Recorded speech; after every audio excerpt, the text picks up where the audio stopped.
Hey guys, what's up? This is Bharat, you're watching iGyaan, and it's time for another episode of Reviewed. Today we're going to be reviewing the new Oppo Realme U1. Let's get started.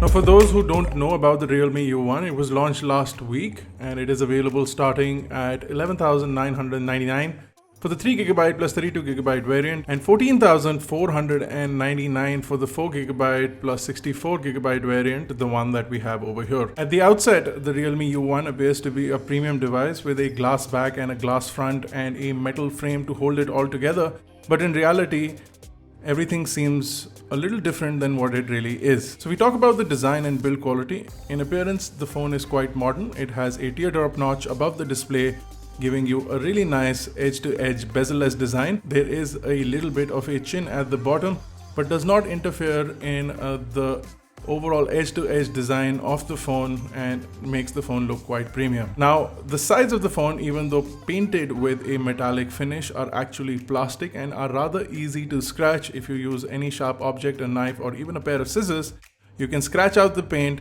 and see what lies underneath, which is black plastic. Interestingly enough, the back panel of the Realme U1 is also easily scratchable because in fact it is plastic and not glass, and you can easily take a pencil, a pen, or even a knife to it and damage it easily. So I would recommend, if you plan on using this phone, to use it in the provided silicone case, because that will provide some additional protection to the device. Other than that, the overall design and build of the phone seems a little flimsy and is quite flexible and might easily get cracked or damaged, is also something that you need to be careful of. The buttons and all the ports along with the trays, everything is made out of plastic, so it feels a little cheap, feels a little flimsy in overall usage. Let's move on from the build quality and talk about the display. We get a 6.3-inch LTPS IPS LCD display with an 83.9% screen to body ratio. It is a 19.5:9 aspect ratio on this display.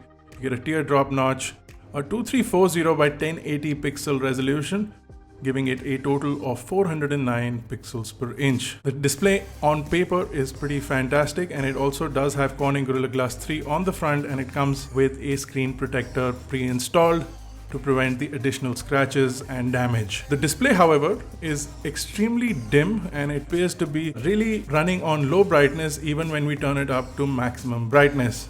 Using this display indoors seems to be a little bit of a problem. Forget using it outdoors or in direct sunlight. Viewing angles on this display are also not that good, and the color reproduction seems to be off along with the saturation, so the colors seem all wavy on this Color OS based device. Another thing that seems to be bothering us is the included screen protector seems to be blurring out some of the icons and the text on this display, making it appear worse than it actually is. I would recommend removing the screen protector, but then I would recommend waiting till the time you can find a better alternative screen protector if you do end up buying this device. Another major issue I seem to have is with Color OS and the touchscreen responsiveness that I'm getting from this device. With ColorOS 5.2, the phone runs with Android 8 out of the box, and Android 9, no information on that is currently available, but the company says they will push out update to Android 9, but I wouldn't hold my breath on that. Now, because of the way the operating system is laid out, sometimes the responsiveness of the touchscreen is quite poor. In fact, sometimes when I'm trying to swipe right, the display decides to go left.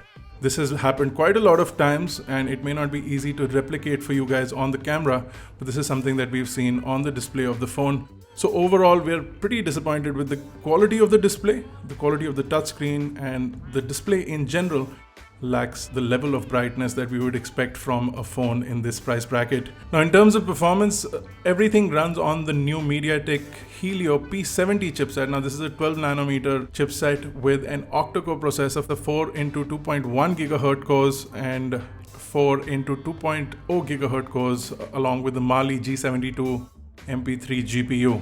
Now, on paper, again, performance is really good. AnTuTu benchmark scores a pretty impressive score of upwards of 110. We could not replicate and get 130 or 140 what Realme is claiming, but upwards of 110 is quite respectable for Antutu on this device. Also similar scores for Geekbench 4 with 1300 on the single core along with 4600 on multi-core. So in terms of paper reproduction of performance, we are not disappointed. In fact, we're quite happy with what we've got with the results. Also, gaming performance seems to be good. PUBG runs at medium graphics by default. You can up the graphics to high, but it does dumb down the gaming performance quite a lot. On medium graphics, however, we did find that even with a good ping to the server, we found that network performance was quite poor, especially Wi-Fi antennas seemed to be quite poor, and if you grip onto the phone like you would while playing PUBG, it seems to dim down the Wi-Fi connection.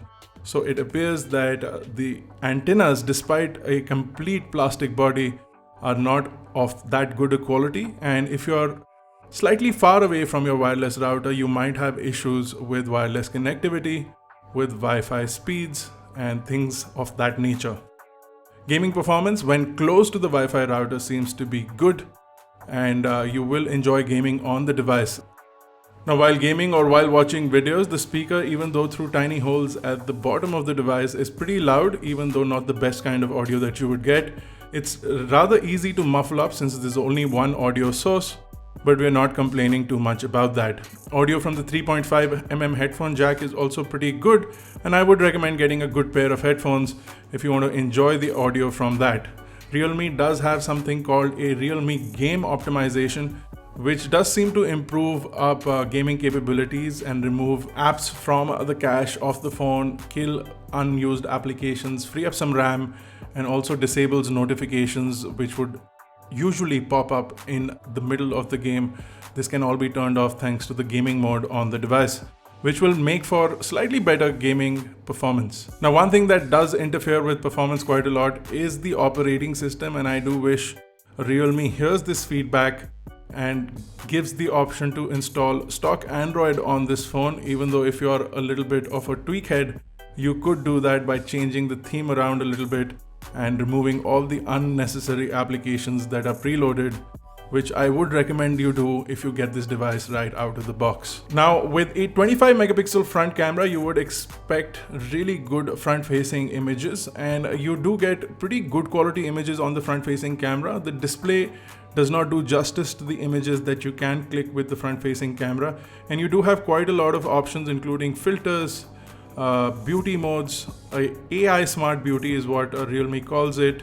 I wouldn't recommend using any kind of beauty modes because it does interfere with the quality of the image quite a lot and makes it a little soft.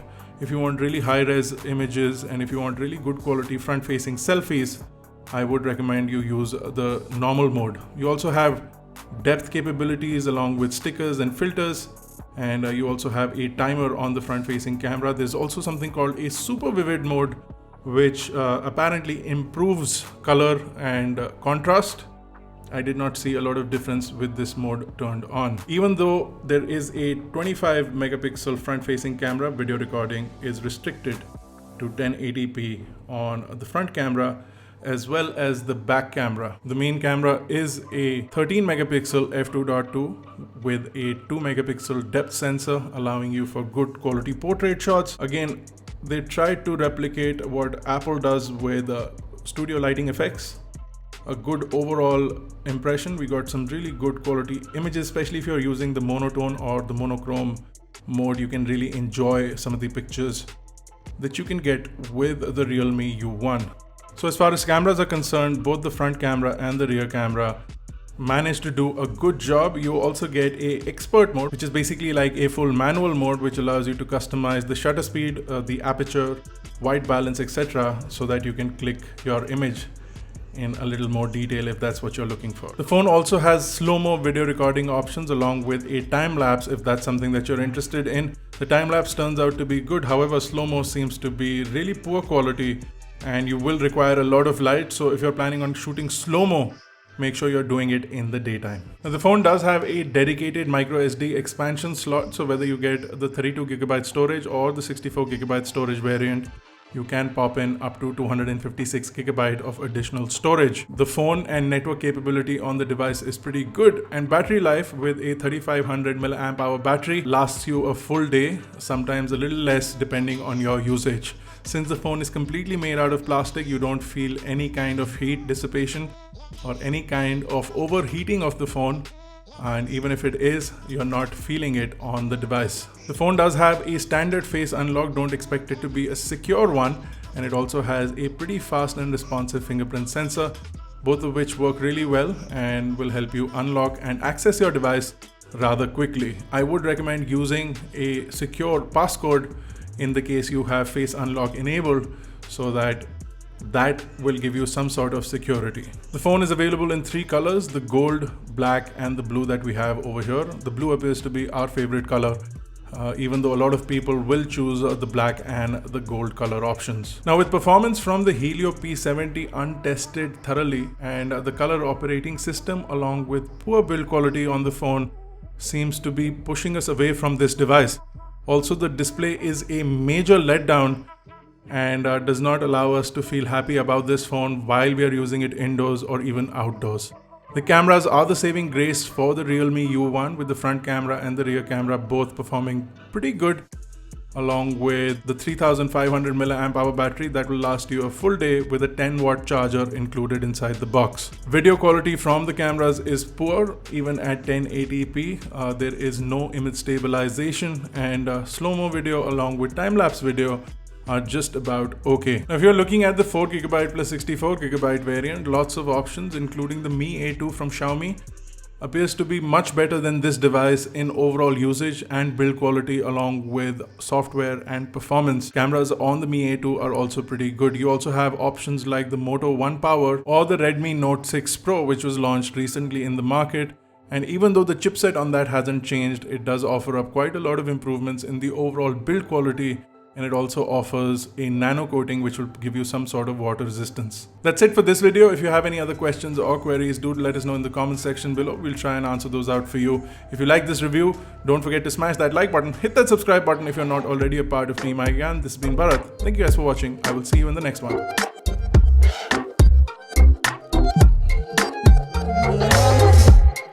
I don't know if what we had was just a waste of time. You got 70,000 friends, but I am one.